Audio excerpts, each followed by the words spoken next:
de bruit et de fureur. Noces blanches. Là, vous allez me suivre maintenant.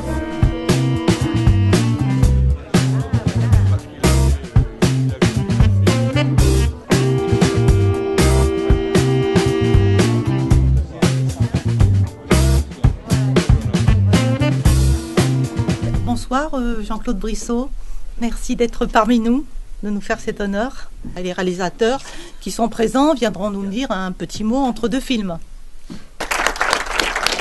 Donc si je comprends bien, c'est une histoire vécue? Oui et non. À la Poste, c'est presque aussi grotesque que ça.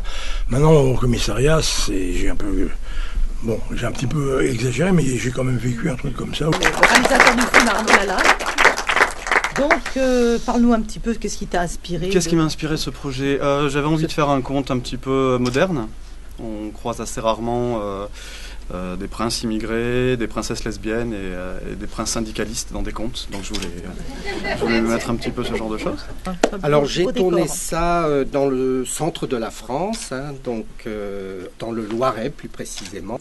Ce film reste un premier essai. Très cool, très sympa. Dynamique. C'est mon deuxième avec Karim, donc on réalise ensemble.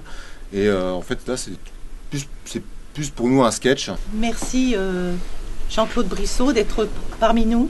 Qu'est-ce qui vous a inspiré tous ces magnifiques films? Je suis venu au cinéma par hasard parce que j'avais réalisé en 1975, lorsque les caméras Super 8 sonores sont sorties, 2 films, un long, un truc d'1h30 et un truc de 25 minutes.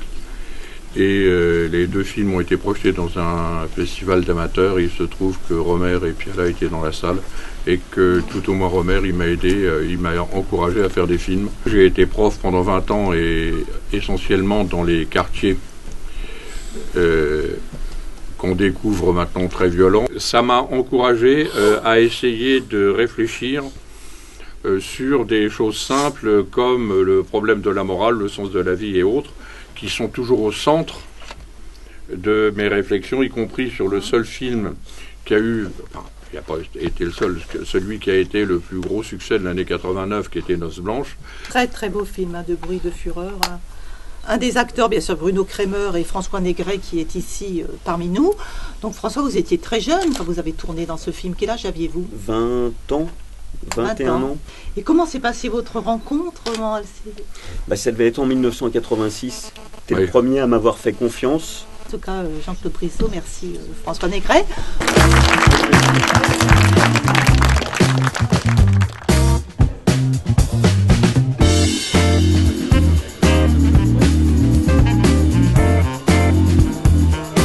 C'était très sympa. J'ai bien aimé le court-métrage sur les invités et le malentendu. Je trouvais ça intéressant, surtout en fait la confrontation du réalisateur par rapport à sa réalisation. J'ai bien apprécié. Je pensais pas justement rire bon cœur sur certains petits trucs, donc c'est vrai que j'étais agréablement surpris. C'était très sympa, super accueil, super cadre. D'avoir son film diffusé sur les Champs-Élysées, ça fait toujours plaisir. Très bon public, là je commence à échanger un petit peu sur ce que les gens ont pensé de mon film. Encore merci Annie, c'était génial. C'était vraiment très intéressant. C'est très sympa, c'est chaleureux, c'est à l'image des festivals de province où on peut côtoyer les gens. Une bonne ambiance, un beau cadre, des films vraiment sympas, un intervenant réalisateur, un grand réalisateur aussi très intéressant à écouter. Des gens très ouverts, accueillants, disponibles pour discuter, c'est très agréable.